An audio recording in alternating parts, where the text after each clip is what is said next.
ሰራዊት ትግራይ ኣብ ላዕሊ ሰራዊት ኢትዮጵያ መጥቃዕቲ ድሮን ከም ዝፈጸመን ትግለጽ እቲ ኩናት ዛጊድ ከም ዝቐጸለ ዝተሓበረ ኮይኑ ቁስላት ሰራዊት ኢትዮጵያ ኣብ ሆስፒታል ካሕሳይ በራ ሕሞራ ብበዝሒ ከም ዝኣተው ተገሊጹላ። ብወገን ፌደራል ዝተሓሰበ ኦፕሬሽንን ዝተዋደደ ሰበር ዜናን ከም ዝቐሃመ ድማ ተሓቢሩሎ። መንግስቲ ትግራይ ብወገኑ ንኻልኣይ ግዜ መግለፂ ዘውፅአ ኮይኑ ስርዓት ብልጽግና ብምዕራብ ትግራይ መጥቃዕቲ ብምጅማር ሓደገኛ ጎንፂ ፈጢሩ ክብል ኣፍሊጡላ። ኣብ ምዕራብ ትግራይ ሓደሽ ኩናት ኣብ ዝተወልዐሉ ቅጽበት ኣብ ግንባር ራያ ከምኡ ድማ ኣብ ግንባር ጸለምቲ ሓደሽቲ ከበድቲ ኣጽዋራት ይጽጉዑን ንኹናት ምቅርራባት ይግበሩን ከም ዘለው ተገሊጹ። እዚ ከም ዘሎ ኮይኑ ፌደራል መንግስቲ መጥቃዕቲ ከፊቱ ኩናት ኣብ ዝቐጸለሉ ህሞት ኣዘዝቲ ሰራዊት ትግራይን ኣዘዝቲ ሰራዊት ኤርትራን ሓበራዊ ኣኼባ ኣካይዶም ኣለው። ህዝቢ ከተማ መቐለ ንዝመጽእ መጥቃዕቲ ድሮንን ካሊእን ኣድላይ ምድላው ክገብር ምምሕዳር ከተማ መቐለ ተሓሳሲቡ። ሰላም ብጣዕና ሃበልና ቤተሰብ ኣፎት ሚድያ ነሰዓት ዝሓዝናዮም ሓበሬታታት ብቐንዲ ነጥብታት ፈሊምናዮም ንምድለዋትና ላይክ ሸር ንሚድያና ሳብስክራይብ ብምግባር ንኽትከታተሉና ብኽብሪ ብምዕዳም ናብ ዝርዝሮም ኣቢልና።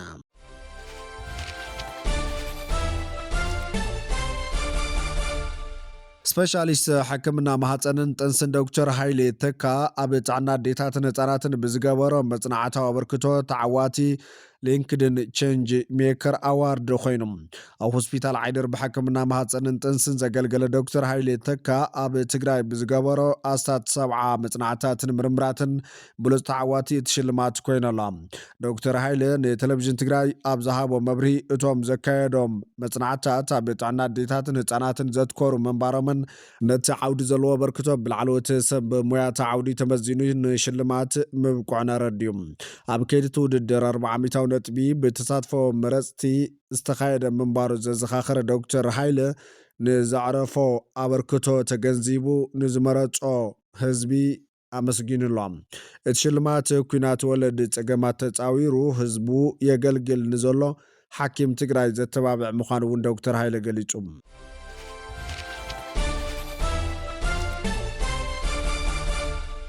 ህዝቢ ከተማ መቐለ ንዝመጽእ መጥቃዕቲ ድሮንን ካሊእን ኣድላይ ምድላው ክገብር ምምሕዳር ከተማ መቐለ ተሓሳሲቦም። ኩናትን ወረ ኩናትን ምኽንያት ገይሮም ኣብ መሰረታዊ ሸቐጣት ይኹን ካልኦት ሸቐጣት ዘይግብኦ ወሰኽ ዋጋ ብልዕሊ ዝገብሩ ኣካላት ሕጋዊ ስጉምቲ ከም ዝውሰድ ምምሕዳር ከተማ መቐለ ኣፍሊጡሎ። ኣብ እዋናዊ ኩነታት ኣድሂቡን መራኸብቲ ሓፋሽ ትግራይ መብርሂ ዝሃበ ከንቲባ ከተማ መቐለ ኣይተ ሃይላይ ኣረጋዊ ምምሕዳር ከተማ መቐለ ካብ 10 ሓምለ 2018 ዓ.ም ጀሚሩ ኣጀንዳ ትግራይ ዝኾነ ዘበት ብሄራዊ ብርሰት ብዝብል መሪ ሓሳብ ዝተሳለጠ መድረኽ ከም ከተማ መቐለ ላዕለ 6 ብምስላጥ መጠቓለሊ ህዝባዊ ኮንፈረንስ ብምክያድ ከም ዝተዛዘመ ረድዩ። ኣብቶም መድረኻት ዝተንፀባረቐ ናይ ህዝቢ ወንን ሕራንን ዕውትነት እቲ መድረኽ ዘመላኽት ምንባሩ ገሊጹሎ። ኣብ ሕድሕድ መድረኻት ዕላማ ጸላቲ ብዕምቆት ተዘትዩ ዝተደምደመሉ ምንባሩ ዝገለጸት ከንቲባ ስለ ዝኾነ ድማ ንኸይንጸንት ንምውሓስ ሃለዋትናን ድሕንነትናን ክንቃለስ ከም ዝግባእ ናይ ሓባር ረዲት ተወሲዱ ኢሎም ስትራቴጂክ ሕርያ ህዝብና ሰላም ብምዃኑ ኣብ ዝኾነ ብርኪ ቃልስና ዝተረኸበት ናይ ሰላም ሃዋሃው ፀንቂቕና ካብ ምጥቃም ንድሕሪት ከም ዘይንብል ክፍለጥ ይግባእ ኢሎም ካብ ጸላይ ዝመጽእ ደብዳብ ንምምካት ኣብ ዓርሰ ምክልኻል ድልውነት ክህልወና ከም ዝግባእ ህዝብና ፈሊጡ ክንቀሳቐስ ኣብ ምርድዳ ከም ዝተበፅሐ ድማ ሓቢሮም ኣብ ዓርሰ ምርኮሳ ዝተደረኸ ቁጠባ ንምህናፅ ውሽጣዊ እቶትና ክንደንፍዕ ከም ዘለና እውን ሓበራዊ ርዲት ተወሲዱ ኢሎም ከተማ ሓርሻ እውን ሓደ ኣካል ምርግጋጽ ዓርሰ ምርኮሳ ተገይሩ ክውሰድ ከም ዘለዎን ብሓፈሻ ንኹናት ዝፃወር ኢኮኖሚ ክህነፅ ከም ዘለዎ ኣብ ምርድዳ ዝተበፅሐሉ ምዃኑ ኣስሚሩሎም ፈታዊ ብምውሳኽን ጸላእቲ ብምቕናስን ዲፕሎማስን ርክባት ህዝቢ ንህዝብን ንምጥንኻር ከም ዘድሊ እውን ኣይተ ሃይለ ሓቢሩሎም ጎና ጎኒ መኸተና ዓቕምታት ትግራይ ዝብትኑን ኣብ ህዝብና ዘይምርግጋዕ ክፍጠር ኣብ ዝገብሩ ኣካላት ሕጊ ናይ ምኽባር ስራሕቲ ከም ዝስራሕ ሓቢሮም ጸላይ ህዝቢ ትግራይ ዝኾነ ስርዓት ብልጽግና ዝኸፈተ ሓድሽ መጥቃዕቲ ምምሕዳር ከተማ መቐለ ጥቢቑ ከም ዝኾነን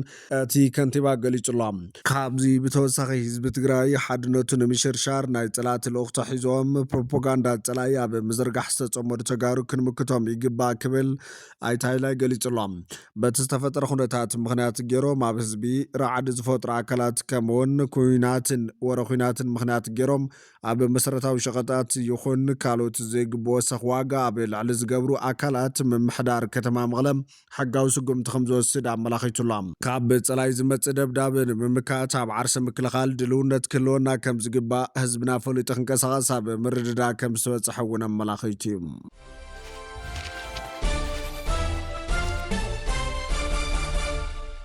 ኣሜሪካ ብልዕሊ ኢራን ዝግበር ዝነበረ መጥቃዕቲ ደው ክብል ወሲና።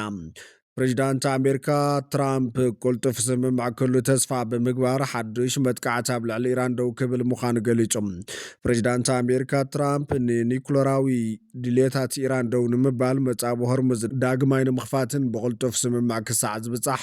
ኣብ ልዕሊ ኢራን ዝፍጸም ሓድሽ መጥቃዕቲ ደው ክብል ምዃኑ ገሊጹላ። ኢራንን ካልኦት ሃገራት ማእኸላይ ምብራቕ ነቲ ቅጽበታዊ ሙሉእን ፍጹምን ዳግማይ ምኽፋት መጻብኦን ስጋት ኒኩለራዊ መደባት ኢራን ከበቃዕን ዝመርሕ ስምምዕ ንምዝዛም ግዜ ክወሃበን ሓቲተን ክብል ትራምፕ መድረኽ ትሩዝ ሶሻል ኣካፊሉ ኣሎ። ካብዚ ሕቶ እዚ ብምብጋስ ንመጻኢ ረብሓ ዓለምን ብተመሳሳሊ ንህላዊ ዕውትነትን ብልጽግትን ኢራን ተባሂሉ ነቲ መጥቃዕቲ ክስርዞ ተስማዕሚዑ ኣለኹ ኢሎም። እስራኤል ኣብዚ ቃል ኪዳን ትጽምበረኒ እያ ክብል ትራምፕ ጽሒፉ እስራኤል ብዛዕባ እቲ ጉዳይ ዛጊድ ምላሽ ኣይሃበትን። ኢራን ኣብ ሰሙን መወዳእታ ንኣሜሪካ ብኸቢድ ኣጠንቂቓ እያ። ሚኒስትር ጉዳያት ወጻኢ ኢራን ዓባስ ኣራግቺ ትማል ቀዳም ምስ ላዕለዎት ሰበስልጣን ቱርኪ፣ ፓኪስታንን ስዑድ ዓረብን ኣብ ዝገበሮ ዝተፈላለየ ጻውዒት ቴሌፎን ዘተካይድ እዩ። ኣራግቺ ምስ ሓላፊት ሰራዊት ፓኪስታን ፊልድ ማርሻል ኣሲም ሙኒርን ሚኒስተር ጉዳያት ወጻኢ ቱርክን ሃካን ፊዳንን ኣብ ዘካየዶ ዘተ ኢራን ዝኾነ ምጥቃዓ ወሳነ ምላሽ ከምትህብ ብምግላጽ ብዛዕባ ሳዕቤን ናይቲ ብኣሜሪካ ዝውሰድ ስጉምታት ከምውን ብዛዕባ ተስፋታት ዝለዓለ ዞባዊ ዘይውሕስነት ከመዘተ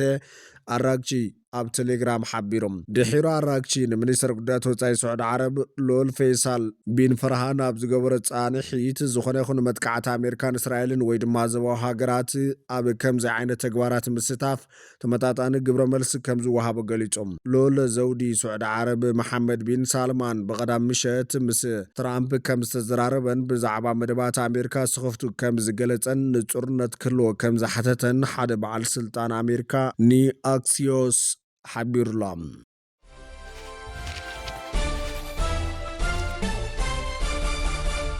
ሰራዊት ትግራይ ኣብ ላዕሊ ሰራዊት ኢትዮጵያ መጥቃዕቲ ድሮን ከም ዝፈጸመን ትግለጽ። እቲ ኩናት ዛጊድ ከም ዝቐጸለ ዝተሓበረ ኮይኑ ቁስላት ሰራዊት ኢትዮጵያ ኣብ ሆስፒታል ካሕሳይ ኣበራ ሕሞራ ብበዝሒ ከም ዝኣተው ተገሊጹም። ብወገን ፌደራል ዝተሓሰበ ኦፕሬሽንን ዝተዋደደ ሰበር ዜናን ከም ዝቐሃመ ድማ ተሓቢሮሎም። መንግስቲ ትግራይ ብወገኑ ንኻልኣይ ግዜ መግለፂ ዘውፅአ ኮይኑ ስርዓት ብልጽግና ብምዕራብ ትግራይ መጥቃዕቲ ብምጅማር ሓደገኛ ጎንፂ ፈጢሩ ክብል ኣፍሊጡሎ። ብምዕራብ ትግራይ ምስ ሱዳን ኣብ ዝዳውብ ከባቢ ኣብ መንጎ ሰራዊት መንግስቲ ፌደራልን ሓይልታት ትግራይን ጎንፂ ከም ዝተለዓለ ዝተፈላለዩ ምንጭታት ሓቢሮም ኣሎም። እቲ ሓድሽ ጎንፂ ብምብጋስ ብሕወሓት ዝምራሕ ምምሕዳር ክልል ትግራይን ሓደ ላዕለዋይ በዓል ስልጣን መንግስቲ ፌደራልን ነንሕድሕዶም ይካሰሶሎም። ብመሰረት ውዕል ፕሪቶርያ ዝተጣየሸ ግዜያዊ ምምሕዳር ኣፍሪሱ ሕወሓት ዘቆመ ክልላዊ ምምሕዳር ስርዓት ብልጽግና ወይ ድማ መንግስቲ ኢትዮጵያ ኣብ ዞባ ምዕራብ ትግራይ ብኣንፈት ሸረሪና ቆልዑ ውግእ ከም ዝኸፈተ ከሲሱ እዩ። እቲ ብሽም ቤት ጽሕፈት ፕሬዚዳንት ዝወፀ መግለፂ ስጉምቲ ዝነታ ብፕሪቶርያ ዝተፈረመ ስምምዕ ሰላም ብምጥሓስ ንህዝቢ ትግራይ ንምንብርካኽን ንምብታንን ዝተገበረ ምዃኑ ድማ ወሲኹ ይኸስስ።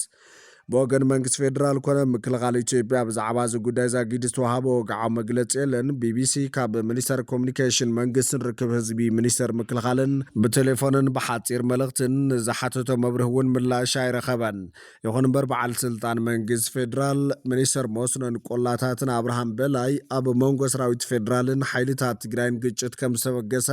ኣረጋጊፆም። እቲ ሚኒስተር ኣብ ወግዓዊ ገጽ ፌስቡክ ሚድያ ብትግርኛ ኣብ ዘርግሖ ጽሑፍ ጉጅለ ሕወሓት ብወገን ሸረሪና ኩናት ኣውጀሎ ክብል ዝኸሰሰ ኮይኑ እዚ ኩናት ቀልጢፉ ደው እንተዘይሉ ዝኸፈ ጉዳት ክስዕብ ምዃኑ እውን ኣጠንቂቐ። መንግስቲ ትግራይ ስርዓት ብልጽግና ብምዕራብ ትግራይ መጥቃዕቲ ብምጅማር ሓደገኛ ጎንፂ ፈጢሮሎ ክብል ድማ ንኻልኣይ ግዜ ብቋንቋ እንግሊዝኛ ኣብ ዘውፅኦ መግለፂ ኣመላኺቱ እዮም። መንግስቲ ክልል ትግራይ ንዲፕሎማስያዊ ማሕበራትን እህግራውያን መሻርክትን ኣብ ዝለኣኾ ዋናው መዘኻኸሪ ስርዓት ብልጽግና ትማል 25 ናሓሰ 2018 ዓ.ም ኣብ ምዕራብ ትግራይ ከባቢ ሸረሪና ወተሃደራዊ መጥቃዕቲ ብምጅማር ነቲ ኩነታት ናብ ዝኸፈ ሓደጋ ከም ዘውደቐ ፍሊጦም እቲ መግለጺ እዚ ስርዓት ናብ ስልጣን ካብ ዝመጸት ሒዙ ኣብ ልዕሊ ህዝቢ ትግራይ ናይ ጀኖሳይድ ወፍሪ ከካይድ ከም ጸንሐን ስምምዕ ዶ ምባል ተጻብኦታት ድሕሪ ምፍራም እውን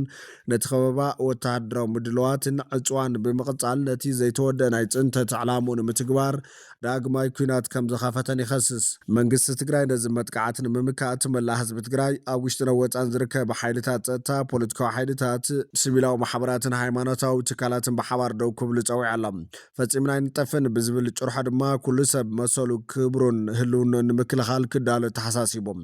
ኣብዚ ወሳኒ እዋን ህዝቢ ካብቲ ስርዓት ክመፅእ ዝኽእል መጥቃዕትታት ኣድላይ ጥንቃቐ ክገብር ዝተላበወ እቲ መግለፂ ህግራዊ ማሕበረሰብ ነዚ ጉዳይ ብጽሞና ክከታተሎ ነዚ ዘይሓላፍነታዊ ወተሃደራዊ ስጉምቲ ኣብቲ ዞባ ዘስዕቦ ከቢድ ሳዕቤን ክግንዘቦን ጻውዒት ተቕሪብሎም እዚ ሓዚ ኣብ ዞባ ምዕራብ ትግራይ ተኸፊቱ ዘሎ ዝበሃል ዘሎ መጥቃዕቲ ነቲ ተኣፋፊ ኮይኑ ዘሎ ኩነታት ሰሜን ኢትዮጵያ ወይ ድማ ኩነታት ትግራይ ናብ ዝኸፈ ደማዊ ግጭት ከይመልሶ ተሰጊየሎም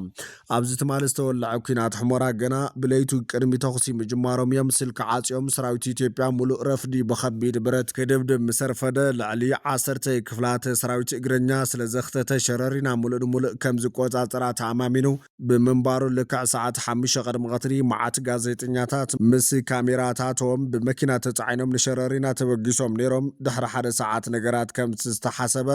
ብዘይ ምዃኑ ናብ ሕሞራ ተመሊሶም ከም ዝዓረፉ ተገሊጾም ኣብዚ ብፌደራል መንግስቲ ተጀሚሩ ዝተባሃለ መጥቃዕቲ ሰራዊት ትግራይ ፈላማይ መጥቃዕቲ ድሮን ኣብ ልዕሊ ሰራዊት ኢትዮጵያ ከም ዝፈጸመ ድማ ተሓቢሩላ ኣብ መንጎ ሰራዊት ኢትዮጵያን ሓይልታት ምክልኻል ትግራይን ኣብ ብዙሓት ከባቢታት ምዕራብ ትግራይ ዝተወልዐ ኩናት ዛጊድ ከም ዘይሃደ ማዕኸን ዜና ኣጃንስ ፍራንስ ፕረስ ንገለ ሽሞም ዘይጠቐሶም መሪሕነት ትግራይ ብምጥራሕ ጸብጺቦላ ካብቲ ከባቢ ዝተረኸበ ሓበሬታ ከም ዘመላኽቶ ጸላይ ኣብ ልጉዲ ማይካድራ ባዓኸርን ራውያንን ፍሉይ ቦታ መፍለይ መስመር ባዓኸርን ማይካድራን ከባቢ መድፍዕ ዝትኩስ ዘሎ ኮይኑ እቲ ኣብ ራውያን ከባቢ ዘሎ ናብ ኦም ሓጀርን ሸረሪናን ገጽ ናብ ክልቲኡ ኣንፈት ክትኩስ ከም ዝወዓለ ዝተገለጸ እንትኸውን ብፍላይ ብግንባር ሸረሪና ዝወዓለ ውግእ በዝሒ ዘለዎ ሓይሊ ጸላይ ሞትን ቆስልን ከም ዝኾነ ተገሊጾም እሙናት ምንጭታት ከም ዝገለጽዎ ኣብ ከተማ ሰቲት ሕሞራ ካሕሳይ ኣበራ ሆስፒታል ከባቢ 24 ቁስላት ጸላይ ክሳብ ብምሸት ከም ዝኣተው ዝግለጽ ዘሎ እንትኾን እቶም 3 መዓርግ ዘለዎም ምዃኖም ወሲኾም ገሊጾም ብተመሳሳሊ ኣብ ዲቪዥን መዓርግ ሆስፒታል ከባቢ 105 ቁስላት ጸላይ ከም ዝኣተው እሙናት ፍልፍላት ሚድያ ዝሓበሩ እንትኾኑ በዝሒ ቁስላት ተወሳኺ ብዘይ ምቁራጽ ይኣትው ከም ዘለውን ካሕሳይ ኣበራ ሆስፒታል ውሑስ ኣይኮነን ዝብል ገምጋም ከም ዘለዎምን ናብ ካሊእ ከባቢ ንምዝዋር መደብ ከም ዘሎን እዩ ዝግለጽ ዘሎ ብተወሳኺ እውን ኣመራርሓ ሰራዊት ብልጽግና ኣብ ደጉዓ ወልቃይት ጣብያ ደጀና ፍሉይ ቦታ ዝባን ጭደና ዝበሃል ጎበን ኣብ ጣብያታት ደብረ ማርያምን ወለልን ገዛእ ቦታ ክተሓዘለዎ ኢሎም ከም ኣንፈት ከም ዘነጸሩ እዩ ተሓቢሩ ዘሎ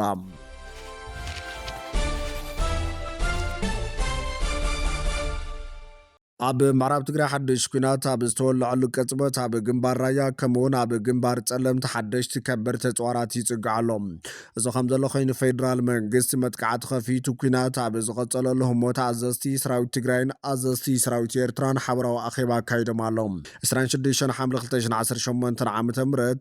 ኣብ ግንባር ጸለምቲ ኣመራርሓ ስለ ሰራዊት ጸላይ ምስ ኮሚቴ ስመላሽ ኣምሓራ ሰላም አስከባርን ከባቢያዊ ምልሻን ከተማ ማይጸብርን ከባቢያን ብምእካብ ናይ ውግእ ኣዋጅ ከም ዝኣወጅን ኣብ ልዕሊ ትግራይ ንምፍጻም ብዛዕባ ዝሓስብዎ ወራር መብርሂ ከም ዝሃቡን ተፈሊጦም ብመሰረት ካብቲ ከባቢ ዝረኸብናዮ እሙን ሓበሬታ እዚ ናይ ወራር ኣዋጅ ኣኼባን ብዕለት 25 ሓምለ 2018 ዓ.ም ንኹሎም ዕጡቓት ናይቲ ከባቢ ናብ ሓደ ናቁጣ ብምእካብ ዝተኻየደ እዩ ካሊእ ኣብዚ ከባቢ ሓደሽቲ ሓይልታት ብልጽግና ብድሕሪት ተበታቲኑ ዝነበረ ሰራዊት ከካብ ዝነበሮ ብምውዳብ ናብ ቅድሚት ይግዕዝ ምህላው ዝግለጽ ዘሎ ብፍላይ ኣብ ከባቢታት ማይዓየ ፍሉይ ቦታ ምጽሕታር ዛግራ ኣቐዲመን 4 መዳፍዕ ጥራሕ ዝነበራ እንትኾና ብዕለት 25 ሓምለ 2018 ዓ.ም ተወሳኺ 6 ሓደሽቲ ከበድቲ መዳፍዕ ብምውሳኽ ኣብዚ ሕዚ እዋን ኣብ እቲ ከባቢ እቲ ቁጥር ናብ 10 መዳፍዕ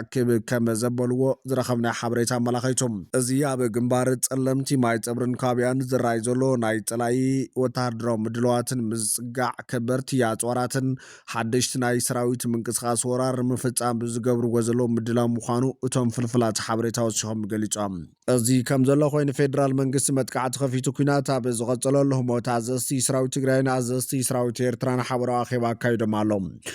ኣብ መንጎ ህዝብታት ኤርትራን ትግራይን ተጀሚሩ ዘሎ ጽምዶ ንምርግጋጽ ሰላምን ልምዓትን ተጠናኺሩ ከም ዝቕጽል ተገሊጾም። እዚ ዝተገለጸ ካብ ወረዳታት ጉሎ ምኽዳ ዘላንበሳን ንኡስ ዞባ ሰንዓፈ ሃገር ኤርትራ ዝመጹ ነበርትን ኣካላት ኣመራርሓን ክልቲኡ ህዝብታት ጀሚሮሞ ዘለዎ ሓድነትን ኣብ ዝለዓለ ብርኪ ንምስግጋር ኣብ ዝተሳለጠ መድረኽ እዮም። በዚ ዕለት ኣብ ወረዳ ጉሎ ምኽዳ ከባቢ ዝባን ሑፃ ዝተሳለጠ ርክብ ህዝቢ ንህዝቢ ተረኺቦም ዘረባ ዘስምዑ ዋና ኣመሓዳሪ ወረዳ ጉሎ ምኽዳ ኣይተሃፍቶም በራኺ ከም ዝበልዎ ህዝብታት ኤርትራን ትግራይን ብታሪኽ ኣመጻጻ ባህልን መንነትን ሓደ ህዝቢ ከም ዝኾነ ብምግላጽ እዚ ህዝቢ ዝሓለፈ ቁስሊ ብምሕዋይ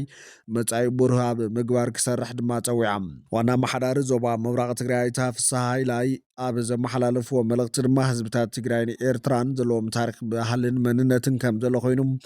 ብሰላማዊ መንገዲ ሓቢርካ ምንባርን ምስራሕን ዝማዕብሉ ተወሳኺ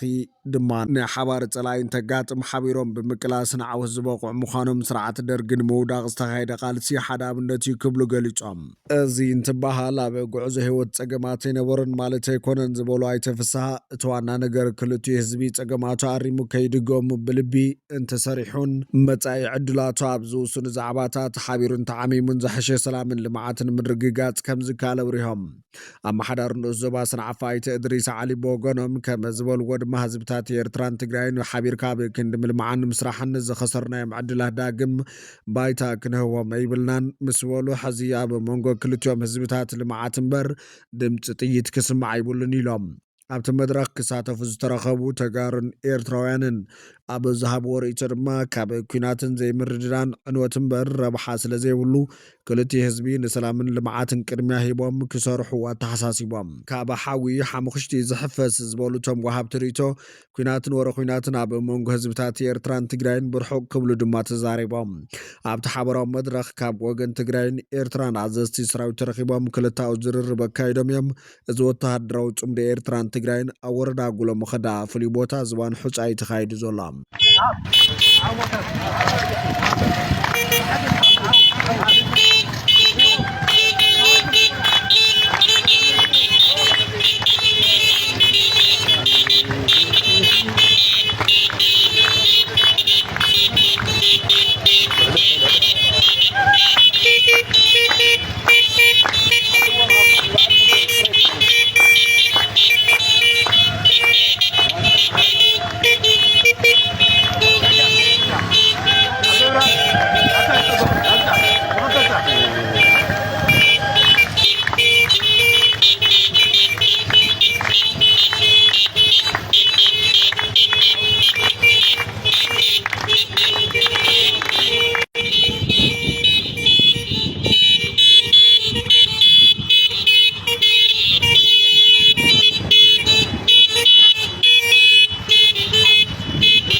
ፍትዋትን ክብራትን ቤተሰብ ባፎት ሚድያ ንሰዓት ዝሓዝናዮም ሓበሬታታት ነቶም ክትከታተልዎም ዝፀናሕኹም ይመስሉ ነይሮም። ንሰናይ ምክትታልኩም ብምምስጋን ኣብ ዝቕፅል ብኻልኦት ሓበሬታታት ክሳብ ንራኸብ ንምድለዋትና ላይክ ሸር ንሚድያና ሳብስክራይብ ብምግባር ቤተሰብ ባፎት ሚድያ ኹኑም።